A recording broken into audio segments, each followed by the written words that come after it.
Hello everyone, welcome back to the Kukli Bushcraft channel. Okay, so I did a quick video, one of those YouTube shorts about this knife, and I've been getting questions, so I'm going to do a longer video. So this is the antler sheath. This is what they call a puoli tupi, a half sheath here in Finland. But yeah, a lot of Finnish knife sheaths like this Fiskars here have, well, you can more or less see the shape of it.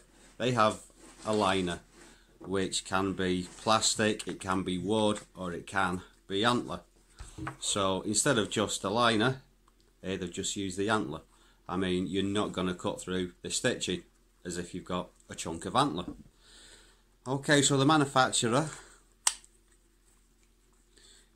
have got the remains of a stamp there, which I can read Rovaniemi, and it says something above that.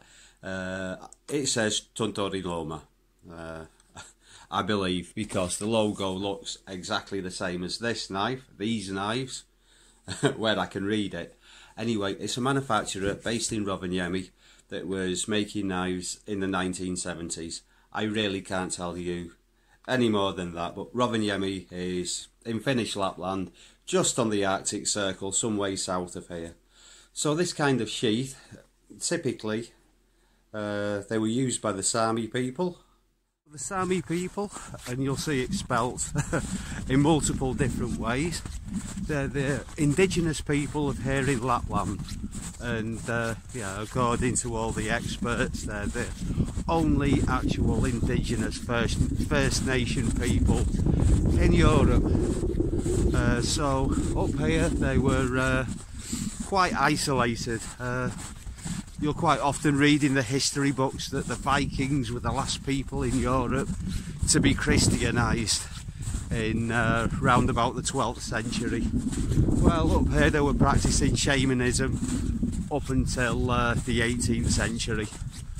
So yeah, their culture is quite distinct, and in a lot of ways very similar to the Native Americans. Yeah, so the word Lapland in English comes from a Swedish word for the Saami people, which is a word that's seen as being quite derogative. And also in Finland here we have the words Lapilainen and Lapalainen, which cause a bit of confusion. So I think calling them Laps is, yeah, it's confusing and potentially offensive. So Saami is a better word. Yeah, another advantage to this, especially with the shape of it. Okay, so in the winter it gets to a temperature of, you know, down to about -40. So Fahrenheit, Celsius, -40 is the same. It's a good number for temperatures. But if you're wearing big fat mittens, you can get your hand over there and it just gives you a little bit more drawability on your knife, especially as if your knife has got really good retention, which they should have. This one hasn't. It's quite old. Yeah, the area of Lapland covers the northern parts of Norway, Sweden, Finland, and a little corner of Russia. Yeah, a huge chunk of land in Russia, but you know, it's only a tiny corner of Russia. The Kola Peninsula, basically. And yeah, in this area they were traditionally reindeer herders, and they spent the winter here with their flocks. Herds? And then in the summer they'd be on the coast of northern Norway. So they did used to move quite a lot, and they were the last nomadic people in Europe. Now, of course, huge areas of Lapland are fenced off. There's no reindeer movement anymore on anywhere near such a large scale, which enables people to you know, to have a house and to return home at least most nights. A lot of these knives have got colour hosing all the way around there. A lot of very, very intricate designs.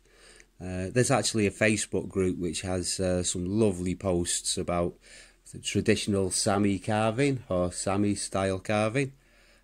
I'll put a link to that because they have some really beautiful work on there. But yeah, obviously here in the winter we have the polar nights, we have very, very dark winters, so it's something to be doing, to be scratching designs into the sheath of your knife. So you see some really amazing work. Now you can see there's some quite ornate work on the leather there, but that's somewhat easier to do in a mass-produced knife. So you can just about see the logo there. All I can make out of that is that it says Rovaniemi, and it's got something above there with a little picture of a fell. So on this knife it's a lot clearer. A lot clearer.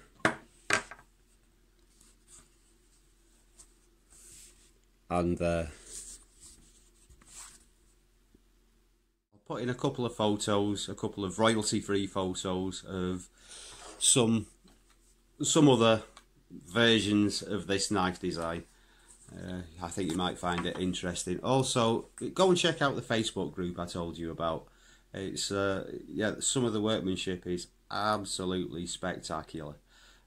Thanks for watching. Please like, share, subscribe, and I'll see you all again soon for another Googly Bushcraft video. Bye for now.